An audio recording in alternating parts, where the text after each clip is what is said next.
तो जय हिंद। हमारा संकल्प शिक्षित भारत विकसित भारत। आज के इस वीडियो में वर्ग दशम के जो विषय रसायन शास्त्र है उसके पहले लेसन रासायनिक अभिक्रिया एवं समीकरण के पहले वीडियो में हम रासायनिक अभिक्रिया विषय पर चर्चा कर चुके हैं। आज के इस वीडियो में रासायनिक समीकरण एक जो विषय है, रासायनिक समीकरण जो एक टॉपिक है उस पर चर्चा करेंगे और साथ साथ बताएंगे कि इसे कैसे संतुलित किया जाता है। बने रहिए वीडियो में। तो प्रारंभ करते हैं। देखिए, बात है रासायनिक समीकरण। हम पहले रासायनिक अभिक्रिया पढ़ चुके हैं, तो रासायनिक समीकरण का बात है। तो रासायनिक समीकरण का अर्थ क्या होता है? किसी भी व्याख्या को, जो व्याख्या बड़ी है उसे छोटा यानी छोटी में कर देना ही समीकरण कहलाता है, यानी कि छोटा कर देना समीकरण कहलाता है। तो रासायनिक समीकरण, मान लीजिए एक उदाहरण के तौर पर हम देखें कि अगर कोई हाइड्रोजन और क्लोरीन सूर्य के प्रकाश में अभिक्रिया कर रही है, हाइड्रोजन और क्लोरीन सूर्य के प्रकाश में अभिक्रिया कर रही है, तो हाइड्रोजन और क्लोरीन सूर्य के प्रकाश में अभिक्रिया कर रही है और बन रही हाइड्रोजन क्लोराइड। तो इतनी सी बोलने की जरूरत नहीं है। अगर हम लिखें तो बहुत ही लंबी हो जाएगी। तो हम ऐसे भी इसको लिख सकते हैं कि हाइड्रोजन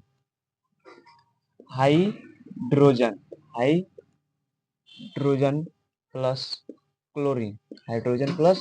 क्लोरीन जो कि बन गया, ये दोनों मिलकर जो कि बन गया क्या? Hydrogen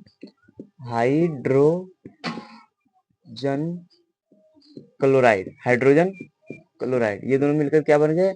hydrogen chloride. ठीक है, तो इसे भी हम लिख सकते हैं कि हाइड्रोजन और क्लोरीन सूर्य के प्रकाश में, यहाँ सूर्य के प्रकाश लिख सकते हैं, यहाँ नहीं है, ठीक है, तीर देकर ऊपर लिख सकते हैं सूर्य प्रकाश। ठीक है, सूर्य प्रकाश। ये हाइड्रोजन और क्लोरीन को अगर सूर्य के प्रकाश में रखा जाए तो हाइड्रोजन क्लोराइड बन जाता है। इसे हम लिख सकते हैं, ऐसे भी लिख सकते हैं। वो उतनी सारी व्याख्या को हम इतनी छोटी में भी लिख सकते हैं। तो इनसे भी छोटी कर देना, इसको भी और शॉर्ट में कर देना, इसके संकेत और इसके जो सूत्र होते हैं इसमें निरूपित कर देना इस रासायनिक अभिक्रिया को, तो ये और शॉर्ट हो जाएंगे और छोटी सी हो जाएगी। तो इसी को हम कहेंगे रासायनिक समीकरण। तो देखिए क्या करेंगे, हाइड्रोजन का हम क्या जानते हैं? हाइड्रोजन का संकेत होता है H, और इसके अणु जब बनते हैं यानी इसके सूत्र जब बनते हैं तो होते हैं H2। उसके बाद क्लोरीन के क्या होते हैं संकेत? Cl। अब इसके अणु यानी कि जब सूत्र बनते हैं तो Cl2। उसके बाद ये तीर चिन्ह देंगे, सूर्य प्रकाश देंगे, सूर्य प्रकाश।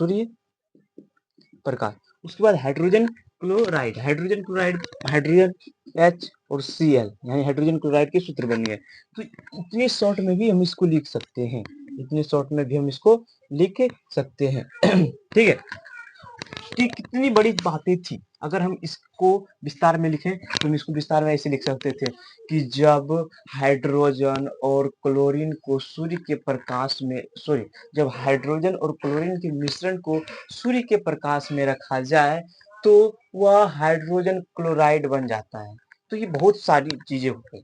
तो इसको हम शॉर्ट में लिखे कि हाइड्रोजन, शब्द में लिखे हाइड्रोजन प्लस क्लोरीन, सूर्य की प्रकाश दे दिए तीर के निशान पे, और हाइड्रोजन क्लोराइड लिख दिए। ठीक है, और इसको और शॉर्ट में किए कि H2 + Cl2 और 2HCl। तो इसी को कहेंगे रासायनिक समीकरण। ऐसे आई होप आप अच्छे से समझ गए होंगे कि रासायनिक समीकरण क्या है। इसका परिभाषा इस प्रकार हो सकता है, इस आधार पर कि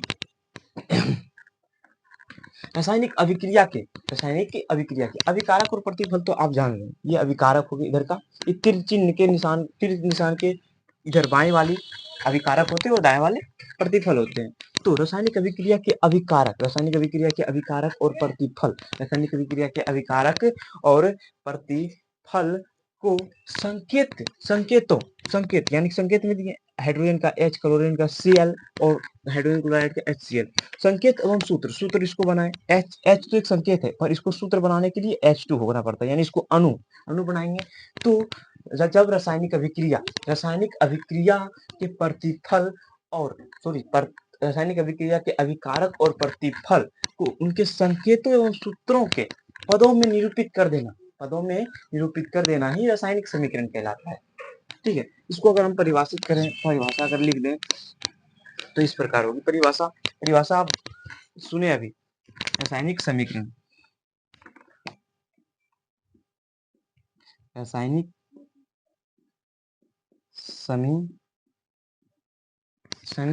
समीकरण। अब इसकी परिभाषा लिखेंगे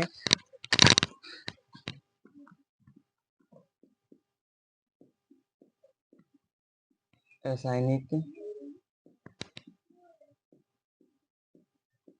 अभिक्रिया के अभिकारक और प्रतिफल के संकेत एवं सूत्र में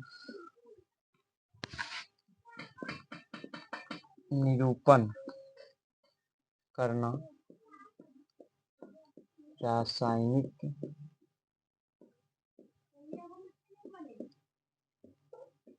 समीकरण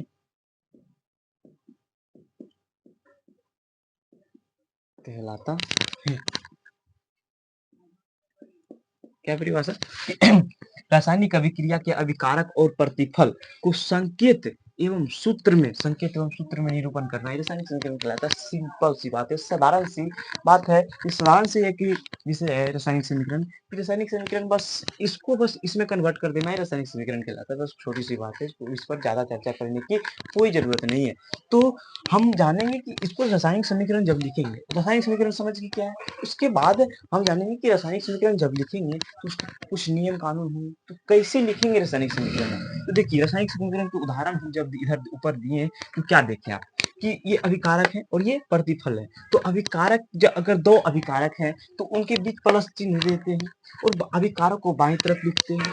उसके बाद अगर जो ये इसके भी दो उत्पाद बनते, प्रतिफल भी दो उत्पाद होते, प्रतिफल या उत्पाद एक ही को कहते हैं। अगर प्रतिफल भी दो बनते तो उसके बीच भी हम प्लस चिन्ह देते, उसके बीच भी हम धन चिन्ह देते। तो अभिकारक को बाईं ओर लिखी जाती है, दाएं और प्रतिफल को दाएं ओर लिखी जाती है। अभिकारक के अणुओं के बीच, अभिकारक के तत्वों के बीच हम प्लस चिन्ह देते हैं। क्या देते हैं? प्लस चिन्ह देते हैं। अभिकारक के सूत्र के बीच हम प्लस चिन्ह देते हैं और प्रतिफल के सूत्र के बीच भी हम प्लस चिन्ह देते हैं। और एक बीच में अभिकारक और प्रतिफल के बीच में एक तीर का निशान देते हैं और यह तीर का निशान यह दर्शाता है कि अभिक्रिया किस तरफ हो रही है कि नहीं, किस तरफ हो रही है। ये तीर का निशान ये दर्शाता है कि H2 और Cl2 अभिकारक है, यानी कि ये अपने मिश्रण सूर्य के प्रकाश से अभिक्रिया कर रही है और बन रही है क्या? 2HCl, यानी हाइड्रोजन क्लोराइड बन रही है, यानी कि इससे यह बन रही है। इसीलिए तीर का निशान ऐसे हो गया, तीर का निशान ऐसे हो गया, यानी कि यही हो रही है। पूरी बात तो यही रासायनिक समीकरण में लिखने का नियम।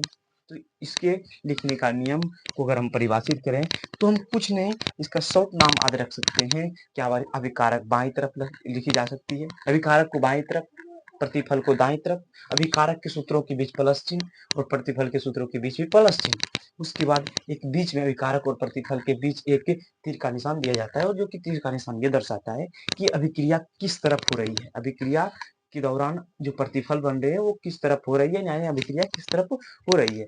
ठीक है, बस यही होती है। तो इसको हम लिख भी सकते हैं, नहीं तो नहीं लिख सकते। अगर आप समझ गए होंगे तो बस इसकी शॉर्ट सी डालनी है, बाईं दाईं धन चिन्ह दोनों में, धन बाईं दाईं धन चिन्ह, बाईं दाईं धन चिन्ह और तीर निशान। अगर आपको इससे नोट का जरूरत पड़े तो आप हमें इस कमेंट में बताइएगा, तो हम आपको किसी भी प्लेटफॉर्म के थ्रू आपको हम नोट दे देंगे। तो बस अभी हम समझते हैं रासायनिक समीकरण को अच्छी तरह से समझ के और इसके लिखने का नियम को भी समझ के। लिखने का नियम कि अभिकारक को बाईं तरफ लिखी जाती है, प्रतिफल को दाईं तरफ लिखी जाती है, अभिकारक के सूत्रों के बीच धन चिन्ह दिया जाता है और प्रतिफल के सूत्रों के बीच भी धन चिन्ह दिया जाता है और अभिकारक और प्रतिफल के बीच एक तीर का निशान दिया जाता है जो कि यह दर्शाता है कि अभिक्रिया किस तरफ हो रही है, यानी किस और अभिक्रिया हो रही है। बस हम समझ गए लिखने का नियम, रासायनिक समीकरण का लिखने का नियम भी समझ गए। अब हम समझेंगे कि ये रासायनिक समीकरण लिखेंगे तो ये हम कैसे जानेंगे कि ये कितने हैं और कितने बन गए।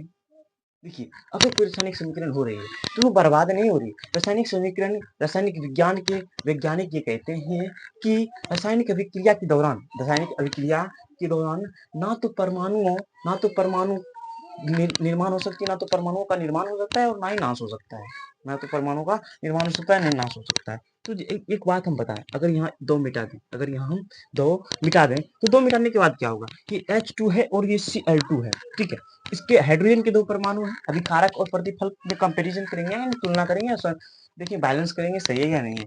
तो H2 यानी कि इसके दो परमाणु हैं, H के दो परमाणु है, ठीक है, और Cl के भी दो परमाणु है, क्लोरीन के भी दो परमाणु है और हाइड्रोजन के भी दो परमाणु है। ये अभिकारक में हम देखें, और हम प्रतिफल में देखें कि हाइड्रोजन की एक परमाणु है और क्लोरीन की भी एक परमाणु है। तो ये कैसे हो सकता है भाई? क्योंकि विज्ञान, रसायन विज्ञान के वैज्ञानिक कहते हैं, वैज्ञानिक नहीं, ये एक चीजें एक सूत्रों में बधी हुई है कि ना तो रासायनिक अभिक्रिया के दौरान किसी भी परमाणुओं का निर्माण होता है और ना ही नष्ट होता है, ना बेसी हो सकते हैं ना कम हो सकते हैं। अगर ये दो हाइड्रोजन के परमाणु हैं इधर और दो क्लोरीन के परमाणु हैं इधर, तो वो दो परमाणु के ही हाइड्रोजन और क्लोरीन से जो भी चीजें बनेगी तो वो दो दो ही परमाणु के प्रतिफल की तरफ ही होंगे। तो प्रतिफल की तरफ अगर होंगे तो ये क्या रासायनिक विज्ञान के विरुद्ध हो गए, रासायनिक विज्ञान के विरुद्ध हो गए, यानी संतुलित नहीं हुए, बैलेंस नहीं हुआ, अनबैलेंस हो गए, यानी कि असंतुलित हो गए।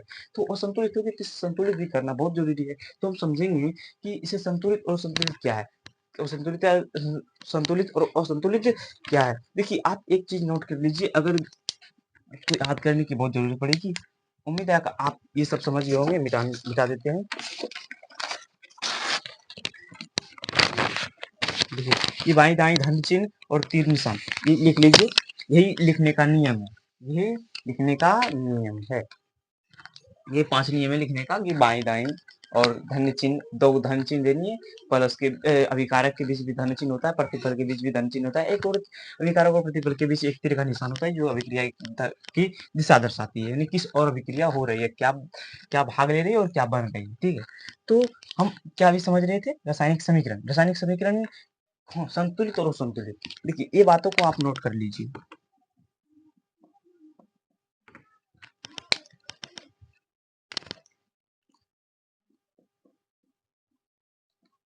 रासायनिक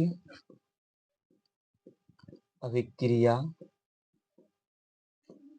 के दौरान, रासायनिक अभिक्रिया के दौरान ना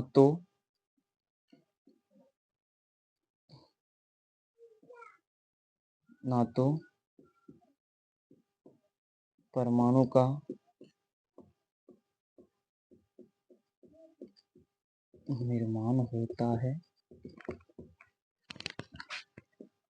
और ना ही नाश होता है, ठीक है, और ना ही नाश होता है। ये एक नोट है, ये आप नोट कर लीजिएगा, ये आप लिख लीजिएगा, ये एक बहुत ही इंपॉर्टेंट है कि हम संतुलित और असंतुलित की बात किस हिसाब से करते हैं। तो संतुलित और संतुलित का बात हम इसी हिसाब से करते हैं कि इसी नोट से करते हैं कि ये जो कह रही है वैज्ञानिक, रसायन विज्ञान के वैज्ञानिक कह रहे हैं, या वैज्ञानिक ने एक सूत्र में बधी हुई है कि एक परीक्षण द्वारा दिखाई दी हुई, परीक्षण द्वारा ये साबित किया हुआ तथ्य है कि रासायनिक अभिक्रिया के दौरान जब रासायनिक अभिक्रिया हो रही है तो ना तो किसी परमाणु का निर्माण हो सकता है और ना ही किसी परमाणु का नष्ट हो सकता है। वो जितने परमाणु अभिकारक में है उतने ही परमाणु वो प्रतिफल में होंगे। जितने परमाणु, अगर दो हाइड्रोजन के परमाणु अगर अभिकारक में है तो दो हाइड्रोजन के परमाणु ही प्रतिफल में होंगे, उनसे ज्यादा नहीं हो सकते। वरना ये समीकरण गलत है, हम इसे समीकरण द्वारा दर्शा ही नहीं सकते। तो समीकरण को उपयोगी बनाने के लिए, समीकरण को अच्छे से बनाने के लिए, लिखने के लिए, तो हम इसको संतुलित करना पड़ेगा। तो सबसे पहले जानेंगे संतुलित और असंतुलित क्या है। क्या हम परिभाषा को लिख कर बताएं या हम ऐसे ही समझा दें? तो अच्छी रहेगी, बेहतर रहेंगे कि हम लिख के दर्शा दें। तो आप इन सारी चीजों को समझ गए होंगे। तो मिटाते हैं। उम्मीद है कि अभी तक हम जितने समझाएं आपको अच्छी तरह से समझ में आ रही होंगी। तो मिटा रहे हैं।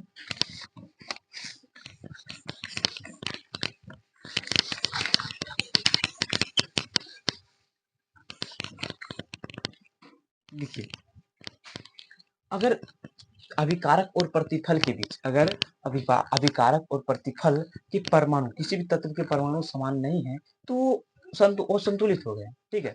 और जो जो कि परमाणु समान है दोनों तरफ, संतुलित हो गए। तो पहले हम जानेंगे संतुलित और असंतुलित रासायनिक अभिक्रिया क्या है। तो पहली है संतुलित। इसे सवाल बिहार बोर्ड में पूछे जाते हैं क्वेश्चन। संतुलित रासायनिक संतुलित रासायनिक समीकरण, ठीक है, ये शॉर्ट फॉर्म है संतुलित रासायनिक समीकरण। संतुलित रासायनिक समीकरण है क्या, देखिए जिस रासायनिक समीकरण जिस रासायनिक समीकरण जिस रासायनिक समीकरण में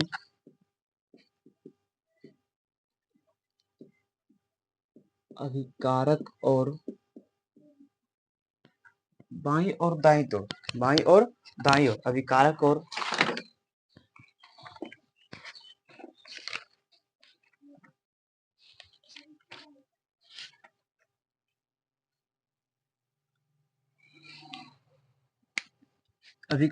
प्रतिफल, जिस रासायनिक समीकरण में अभिकारक और प्रतिफल के प्रत्येक तत्व की परमाणु संख्या समान हो, प्रत्येक तत्व की परमाणुओं की संख्या समान हो, तो उसे हम संतुलित रासायनिक समीकरण कहते हैं, अभिकारक और प्रतिफल।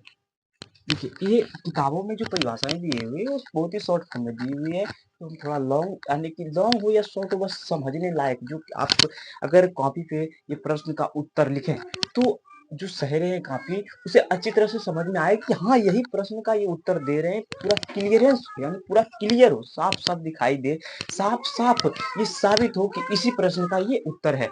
ठीक है, तो इसी तरीका से हम रासायनिक समीकरण संतुलित रासायनिक समीकरण के उत्तर लिखेंगे, जिस रासायनिक समीकरण में अभिकारक अभिकारक और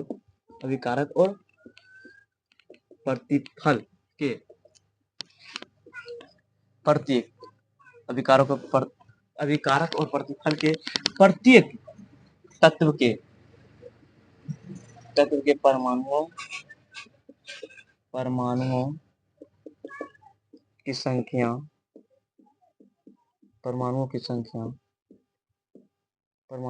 क्या है, समान, परमाणुओं की संख्या समान हो, उसे क्या कहते हैं, उसे ये कहते हैं संतुलित रासायनिक समीकरण कहते हैं, संतुलित रासायनिक समीकरण कहते हैं। ये वाला यहाँ पे हो जाएगी, ठीक है, बार बार नहीं लिखते हैं।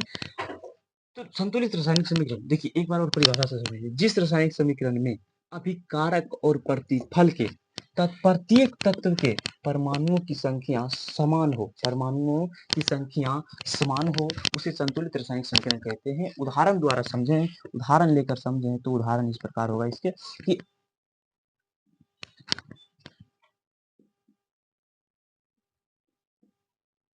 H2 प्लस O2, ठीक है,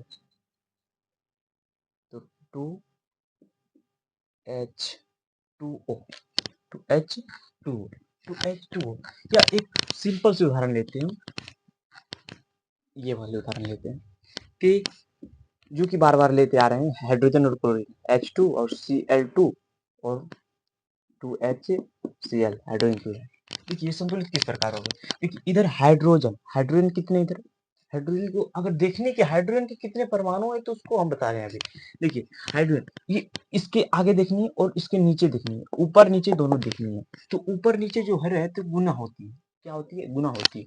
तो ऊपर देखिए दो दो है और नीचे दो है, तो कितने हो गए हाइड्रोजन के, दो दूनी चार, हाइड्रोजन कितने हो गए, हाइड्रोजन चार हो गए, ये बाईं तरफ हो गई, देखिए ये देखनी है हमको, बाईं तरफ हो गया हाइड्रोजन चार, ठीक है, और हमको दाएं तरफ हाइड्रोजन देखनी है, तो हाइड्रोजन ये दो इधर है और यहाँ दो है, हाइड्रोजन में चार हो गए, ठीक है, तो हाइड्रोजन तो बराबर हो गए। अब ऑक्सीजन को देखिए, ऑक्सीजन देखिए यहाँ पे दो है और ऑक्सीजन यहाँ पे देखिए, तो यहाँ मान लीजिए नहीं कुछ तो एक है, तो दो एकम एक दो, यानी कि दो भी ऑक्सीजन है, तो क्या हो गई, संतुलित हो गए। यानी कि कह रहे हैं इसकी परिभाषा, जिस रासायनिक समीकरण, ये एक रासायनिक समीकरण में अभिकारक यानी ये वाला अभिकारक और प्रतिफल के प्रत्येक तत्व के परमाणुओं की संख्या, समान होता, समान है, बराबर है, समान माने बराबर है, तो वो क्या होंगे, संतुलित रासायनिक समीकरण होंगे, तो संतुलित रासायनिक समीकरण हो गए। तो अब इसका देखेंगे, ये वाला देखेंगे, ये है क्या, H2 प्लस Cl2 और 2HCl, ये है ना, तो H2 और Cl2, H दो है बाईं तरफ, यानी कि अभिकारक में H दो है, एक तत्व है हाइड्रोजन जिसकी की परमाणु संख्या दो है, तो दो परमाणु है, और इस इधर देखिए इधर भी दो है, तो Cl2 यानी कि क्लोरीन के भी दो है, तो क्लोरीन के इधर भी दो है, तो क्या हो गया, ये भी समान हो गया, यानी कि प्रत्येक तत्व के परमाणु की संख्या दोनों तरफ समान है, तो ये भी संतुलित हो गया, तो संतुलित की उदाहरण हो गई। अब हम जानेंगे असंतुलित क्या है, असंतुलित। अब हम समझेंगे असंतुलित।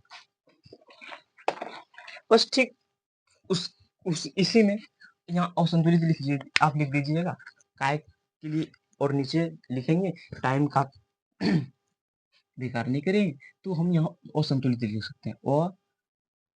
असंतुलित, देखिए ये वाला उतार लीजिए, हम इसी को संतुलित और असंतुलित पता नहीं है, बस इसके आगे और लगा देंगे असंतुलित रासायनिक समीकरण। तो इसमें असंतुलित में क्या लिखेंगे कि जिस रासायनिक समीकरण में अभिकारक और प्रतिफल के प्रत्येक तत्व के परमाणु संख्याओं की, प्रत्येक तत्व के परमाणुओं की संख्या, प्रत्येक तत्व के परमाणुओं की संख्या समान ना हो, समान बस यहाँ लगना है ना, बस ना की चला समान ना हो, उसे हम असंतुलित रासायनिक समीकरण कहते हैं। अब इसका उदाहरण देते हैं हम, यहाँ बस दो हटा देंगे तो नहीं हो जाएंगे। इधर हाइड्रोजन कितने हैं, हाइड्रोजन इधर 4 हैं। देखिए हम इसका उदाहरण अलग से दे देते हैं, ये उदाहरण में आप अच्छी तरह से नहीं समझ पाए तो फिर गड़बड़ हो जाएगी। यही उदाहरण देते हैं, अच्छी तरह से लिख रहे हैं, गलीज है H2 और O2 और हाइड्रोजन और ऑक्सीजन मिले, तो हाइड्रोजन ऑक्सीजन मिलने के बाद क्या होता है, जल बनते H2O, लेकिन ये क्या है, संतुलित नहीं है, समान नहीं है, समान नहीं है, संतुलित है नहीं है। देखिए हाइड्रोजन इधर 2 है, हाइड्रोजन कितने हैं, 2 हैं, और इधर कितने, 2, इधर 2, हाइड्रोजन तो सही है, हाइड्रोजन तो सही है, पर कह रहे हैं कि प्रत्येक तत्व के परमाणु संख्या समान होनी चाहिए। तो प्रत्येक तत्व को एक और है, इसके भी जांचनी है, इसे भी जांचनी है, तो O2 इधर 2 को है और इधर 1 है, तो क्या होगा, संतुलित होगी। यानी कि ओ समान नहीं हुए, ओ समान नहीं हुए, ओ की संख्या समान नहीं हुए, तो ओ की संख्या समान नहीं हुए तो क्या हुए, असंतुलित होगी।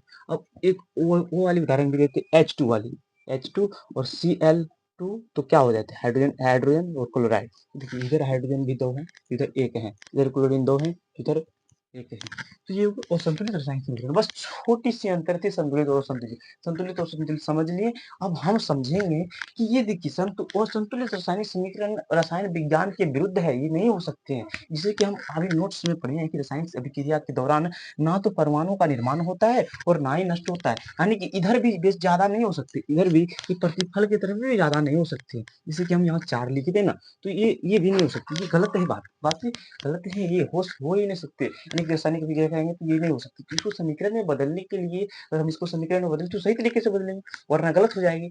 तो अब हम जानेंगे कि असंतुलित है तो संतुलित कैसे करनी है, संतुलित है सॉरी असंतुलित है तो इसे संतुलित कैसे करनी है। तो असंतुलित को संतुलित करेंगे तो इसके पहले आपको 2 बातों पर ध्यान रखना होगा, जो कि ये 2 बातें की जो परिभाषा लिखाएंगे ये एग्जाम में भी पूछे जाते हैं, इसलिए हम इसकी परिभाषा लिखा देते हैं कि देखिए कह रहा है कि किन 2 बातों पर ध्यान देना चाहिए, किन 2 बातों पर ध्यान देना चाहिए।